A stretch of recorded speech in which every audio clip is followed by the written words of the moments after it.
Good afternoon, everyone. So my name is Lucy Madigan, and I'm the Head of Business Change Analysis at Peabody. And these are my colleagues, Marcia. Marcia, what's your job title? Hi everyone, I'm Marcia Gay and I am the Group Collections and Financial Inclusion Manager here at Peabody. And then we have Leah, and your job title and introduction. Yeah, so I'm the Data and Analytics Manager in the Strategy Department. And you should now see the slides, which I've managed to share properly. Can everybody see those? Thanks so much for everybody being here. So we're here to talk. I love how our slide is in the nick of time, and the nick of time has not been good to me today. So just a little difficulty finding the link that was put in a very helpful place to get us here. Thanks, Lucy and Marcia, for pinch hitting there. So who we are, Peabody Housing is a really old housing organization. Those of you that are from London or the Southeast might be familiar with Peabody. People from other parts of England might, or Wales or Scotland, or Northern Ireland might not be so much familiar with us, but we have about 62,000 residences that we provide to people in the southeast of England. It's a very old organization with a lot of tradition, and we house what we know now post-COVID is that one of the first thing it says there about our residents is that we house a lot of key workers. We do house some key workers, but we house a lot of essential workers, a whole lot of essential workers. And this was something that became really apparent during COVID. We also house people who need support and people in care and people with a history of rough sleeping. So last year when the pandemic took off, we we're really worried about our residents. And we have about 3,000 employees, 1,500 of which are frontline care and support staff. And we know that that's been obviously a worry for everyone. So, Marcia, I'm going to hand over to you at this point to talk about what did you think when COVID started happening? Okay, thank you, Leah. So, within Peabody, we set up a resident wellbeing program in March 2020 as a critical response to the pandemic to ensure that all residents were provided with the support appropriate to their needs. So I work within the financial inclusion team, and we're there to help support people to sustain their tenancies. And we were receiving so many referrals from people that just weren't able to buy basic necessities such as food, medicines, furnishing, etc. Some of our tenants weren't able to work and definitely wasn't able to pay their rent. And as you know, universal credit will only backdate for a certain period of time. So we had to think fast on our feet. These were people who never thought that they would have to claim benefits, were in this situation, and obviously they wasn't prepared for it. So the financial inclusion team within Peabody existed of 14 people.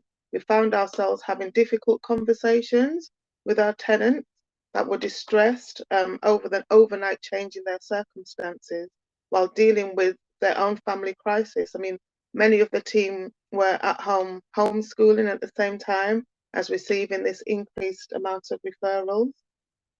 So we had to think on our feet and think, what could we do differently to help support not only the team but the tenants of Peabody to sustain their tenancy and to move forward during this period.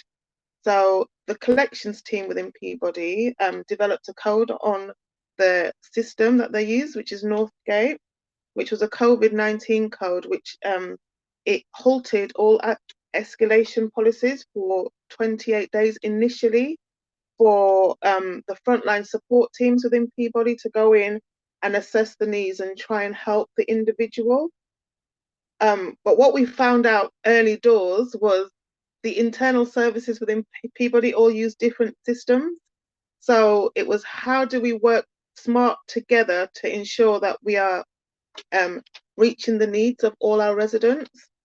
So at the beginning of COVID, we were receiving an additional 300 referrals a week from people who were distressed, had changes of circumstances, needed our help. And these conversations weren't the same conversations that we were used to having. These were conversations of people just distraught, needing our help, needed a quick fix, and how could we help them? So within the financial inclusion team, because we'd worked previously with Leah and the team on smarter referrals, meaning that the referrals come to our teams a lot quicker, we was wondering what we can do. So if you look on the screen, I think you can see a quote, which most of our residents were quoting to us at that time, where they just wanted to bury their heads in the sand. Everything seemed to be piling up on them, and they just felt helpless. They needed to get the correct support, and they needed to trust Peabody to enable them to move on to the next stage. So we, in turn, reached out to Lucy and Leah to see what assistance they could help for us to help move the customer journey on a lot smoother. So I'll pass you back over to Leah, who will take you through the next slide. Thank you. So that's when we sort of took stock of what we had at that point that we could do. So a lot of people, this was a few weeks into lockdown, and a lot of people had the will to do as much as they could to help everyone that they could. And certainly our residents were at the forefront of everybody's mind. So we had a lot of staff that was out there already digging in and working with residents and communities. We also had people like Lucy in business change and in project management who wanted to do things, but all of our regular projects and business change activities were sort of felt, like they needed to be on hold, or we didn't know what to do. We had myself and one other staff member who were keen on the Power Platform and on using the tools that Microsoft right now has sort of sold to many organizations in Office 365. And we've been learning a lot about how to build applications and manage data through those platforms. And then we had Marcia's team come to us. So they gave us the opportunity to show what data could do to make things better.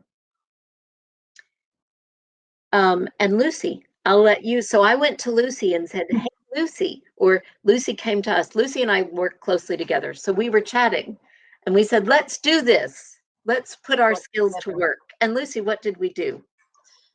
Thank you, Leah. So first of all, as Leah said, we sort of brought everyone together who was kind of involved in this process. So it was a lot of staff who were perhaps not accustomed to kind of working together. So people who were working in community centres, people who were working in the front line, people like ourselves sort of doing kind of support functions like project management and analysis. So we brought everyone together to try and start to design a survey made up of all the questions that everyone kind of wanted to find out from our residents about how they were being impacted by COVID. So this was things like, how they were able to access food and medicine, what impact it was having on their sort of employment and benefits, even just impacts on whether they were sort of feeling lonely and socially isolated. So it was a really kind of wide topic ranging survey that we sort of wanted to design as a group. Then once we had finalised the survey, we started to analyse the data that we already had on our residents in our systems. So this was to kind of help us identify out of the 100,000 plus residents, which ones did we think were more at risk by either kind of health and mobility needs or age that might be more impacted and vulnerable to COVID. So we sort of reduced it down to a sample size of people who we would basically target using this surveys. The next thing we did is we kind of knew that there was a lot of data already being captured around the organisation you know, based on some of these interactions we'd already had with residents pre-COVID.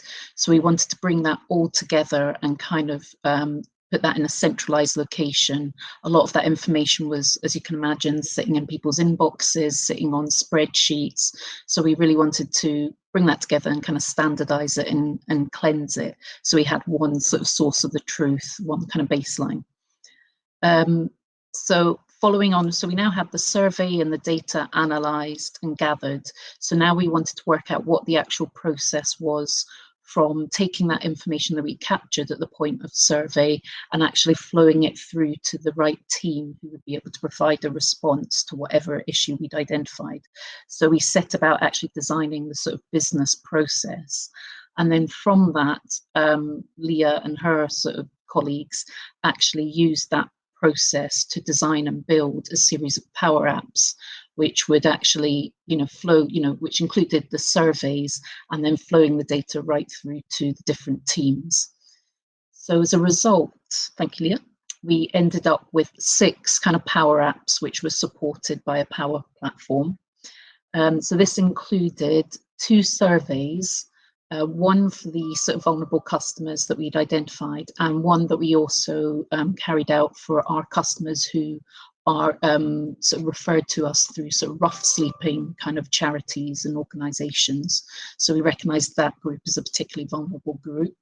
We also had a power app for our food delivery system. So that was the system by which we had put in place temporarily, excuse me, to actually provide people with food packs and distribute them.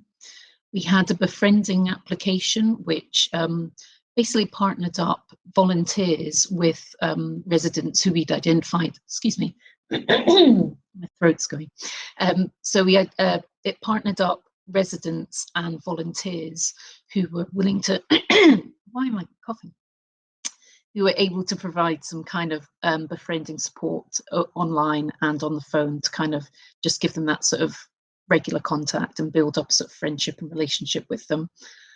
We also built a fuel poverty and fuel concern power app, which was sort of helping people, give them advice and assistance about ways in which they could save money, kind of signpost them to different funds and budgets that were available to help people in fuel poverty and that sort of thing. And finally, we also had a power app which sort of flowed people through to our hardship fund team. So our hardship fund is a kind of amount of money that we set aside every year to sort of support people with furnishings and white goods. So we sort of flowed that straight into that team. So that was all the different teams that are providing specific responses based on the surveys. So I'll hand back to Leah now.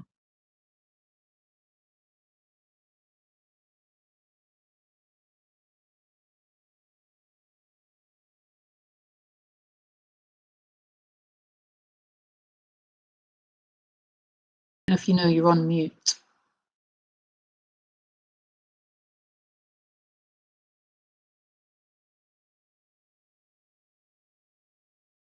I couldn't get my mouse to go near the microphone button for some reason.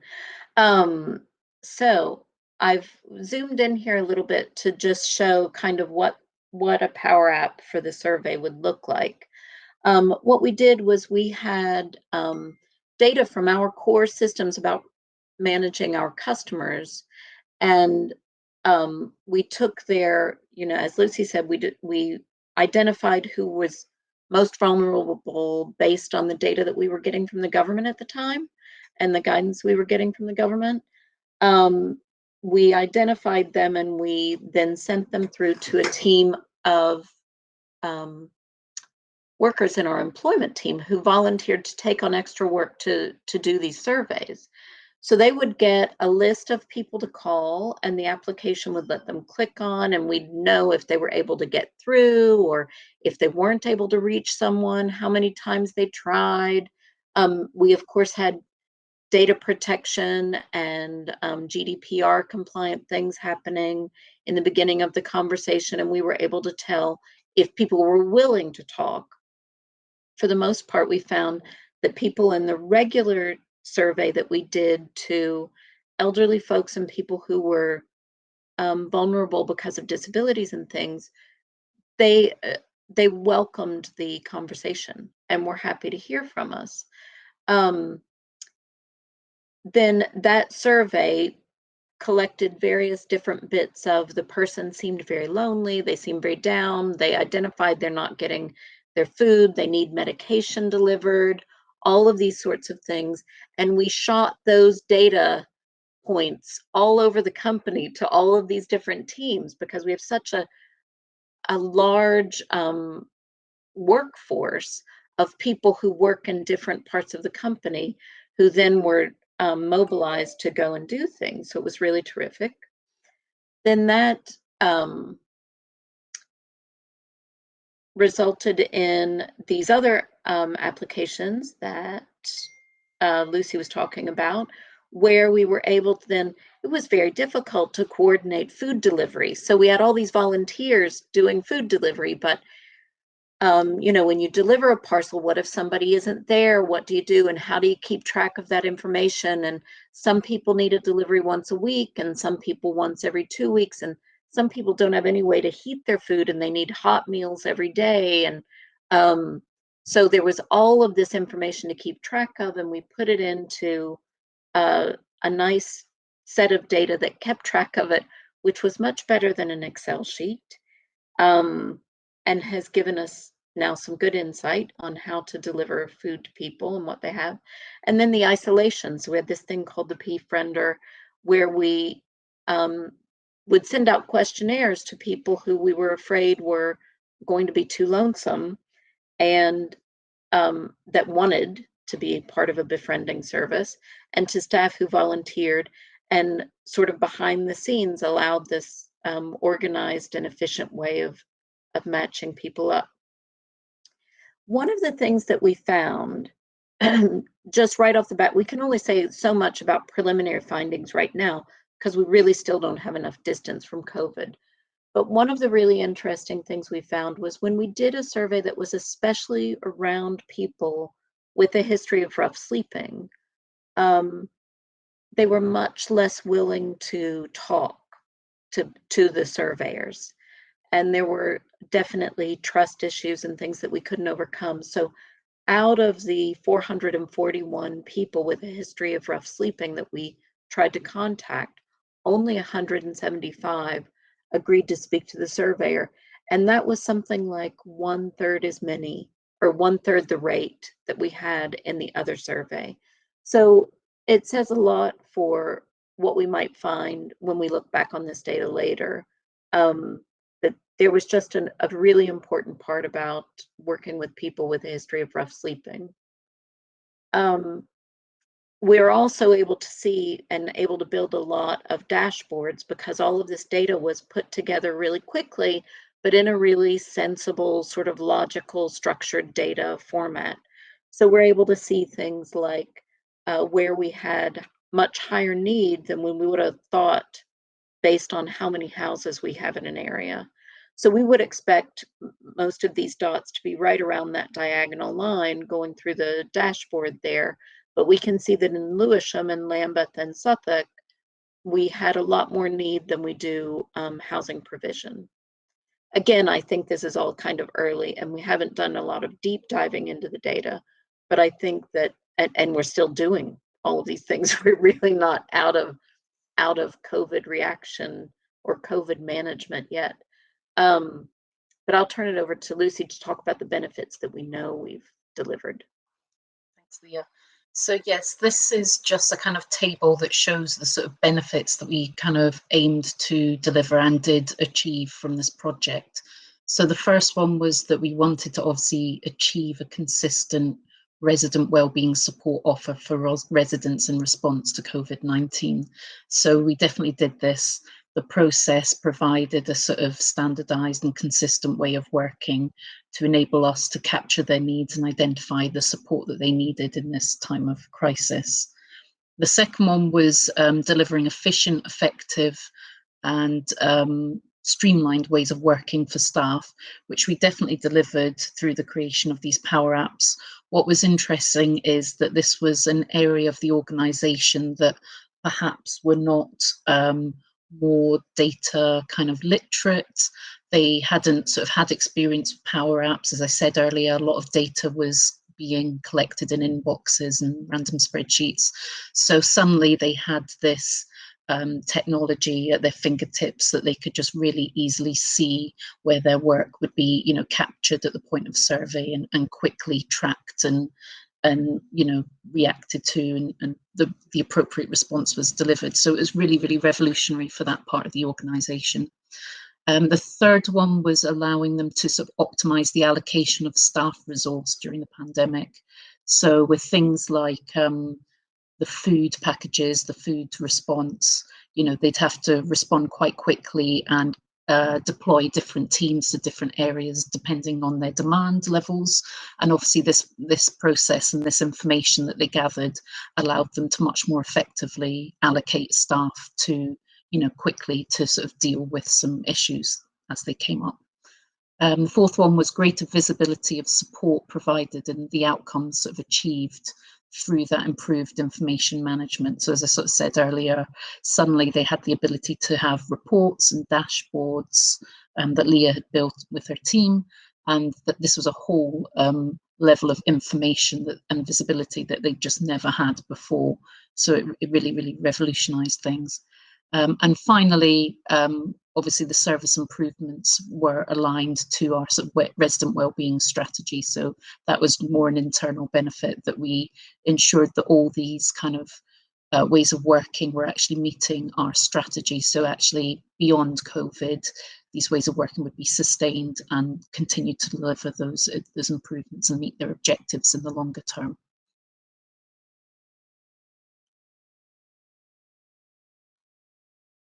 Worked. Oh, Marcia, we were going to have you talk about what worked from your point of view, because Marcia's team, I must say, one of the things Lucy pointed to and mentioned a couple of times, Marcia, I won't steal your time too much, but was us working together. And we really, those of us in the data, it was the data quality team at the time, suddenly we're working every day with the employment team and with the financial inclusion team, which was really terrific, being all joined up. So Marcia, what worked? Okay, so for the financial inclusion team, what worked was that the application builders provided online and recorded training. So these are people who are just used to being out in the front line, doing face-to-face visits, doing face-to-face applications or over the phone applications.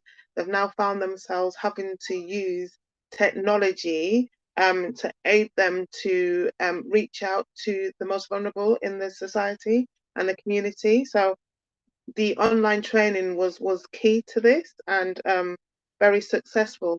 The online training also, like Leah said, helped the financial inclusion team keep on top of the amount of referrals they were receiving, because we was able to use the employment team to help us answer the initial questionnaires. Therefore, we was only receiving streamlining the amount of referrals to the financial inclusion team, because a lot of the people that needed help could actually help. So by the employment team, a different sector of the team going through the initial questionnaires, those people who could self-serve and was able to navigate the system themselves, they were able just to send them a link, and that individual was able to claim what benefits they required.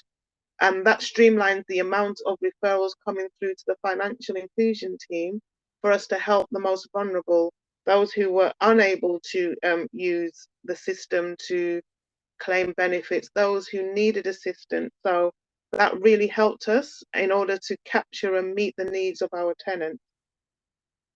It was a good engager. So back before this app was created, it would be like a paper referral that would be received, and the individual would pick it up on receipt of that. And sometimes you'll find that an individual has 3 or 4 different needs. So they might need the need of the financial inclusion team to maximize any benefits that they're entitled to.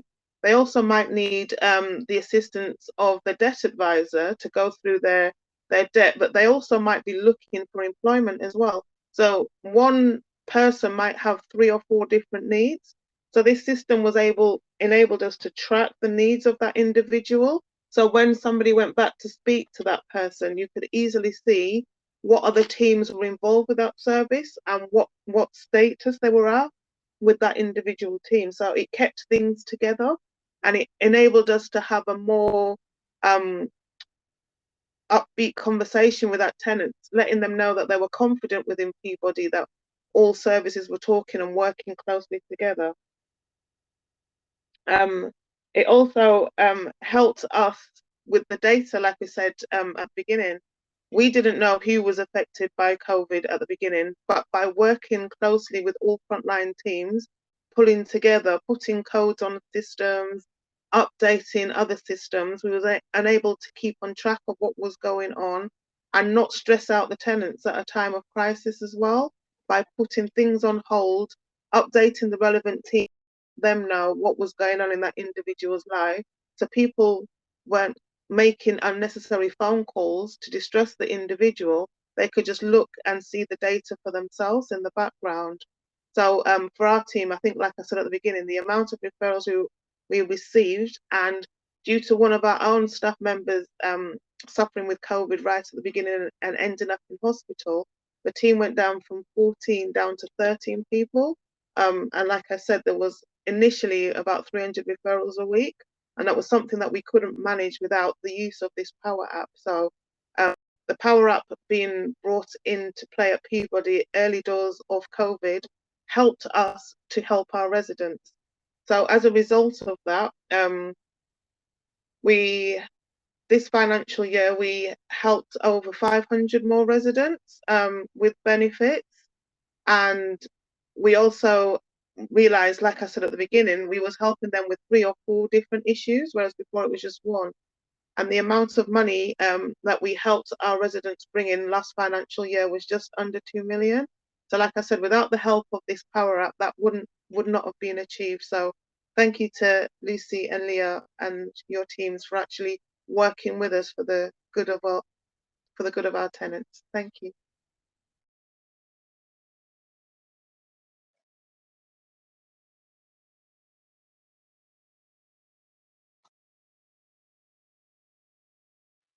Talking on mute again, sorry. So thanks to Marcia and her team. They've been amazing to work with, and it's been really fun and rewarding. But in summary, I think the big thing that I wanted to share with the Data for Good crowd was I don't work for Microsoft. I've got no skin in the game on using the Microsoft Power Platform, but I realized that just like Word and Excel and the Microsoft tools of the 80s and 90s came in to all of our lives in most offices with computers. So is the Power Platform coming in. And it's a tool that is quite powerful. It has a lot in it, and it's very data centered. So it's terrific for those of us that do have a data mind about if we keep information organized, and if we keep things labeled well, and if we understand what the information is all about, we can really use it and reuse it in lots of good ways. So the low code solutions are quite easy to deal with. If you've got a background in data, it's a great way to reskill even our customers and other people in the world that that we're looking into. And the experience that we had was that everybody was pretty happy to use something that was built very quickly, that did what it needed to do. It was simple, it was effective, and it was a good result, we felt like, in the end. So that's all we have to say. We'll take any questions if there are. There are a couple of questions. Okay. Do you want me to read them out to you? Sure, I'm waiting. It's just loading on my screen. World. Which Okay. dashboards do you use, and which tools have helped you most with your data flow? So we use Power BI in connection with all of these things to build reports and dashboards. And all of those all of those examples. This is a simple Power BI dashboard. This was built in Power BI, I believe.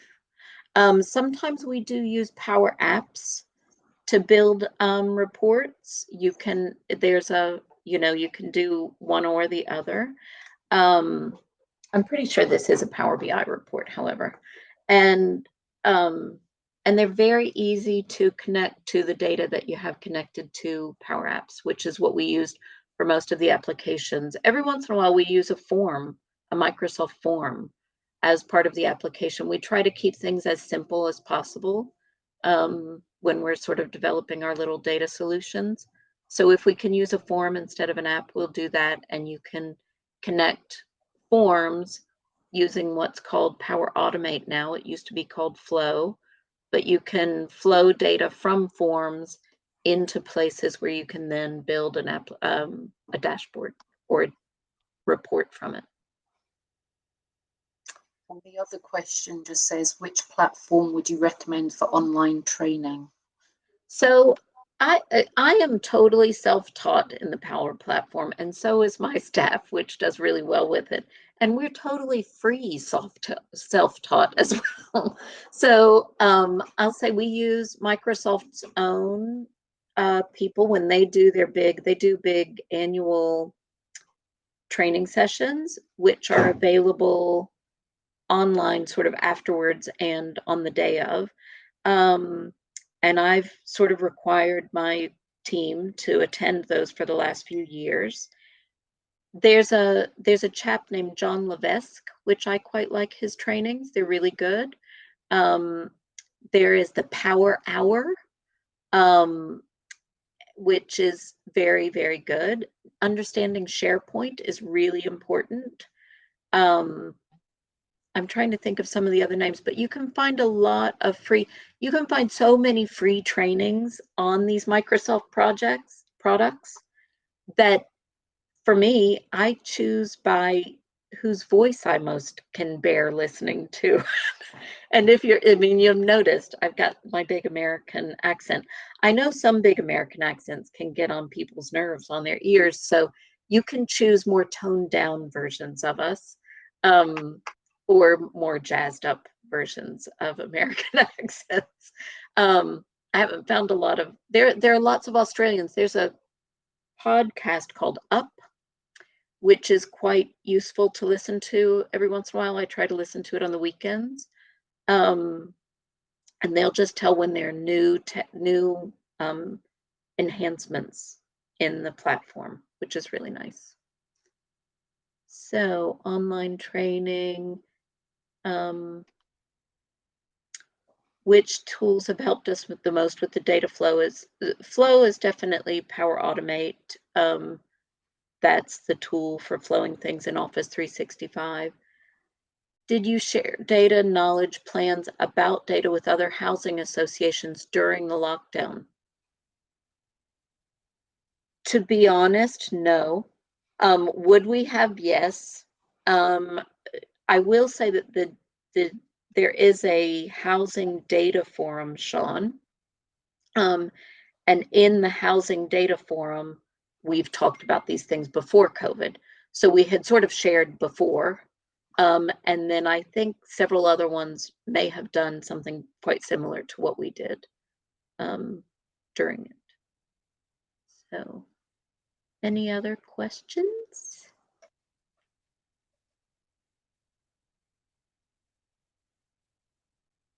No, it's 3 o'clock. I think that might be. I think we've got 2 or 3. I think it's 10 past. So if there are there any more questions? I don't think so.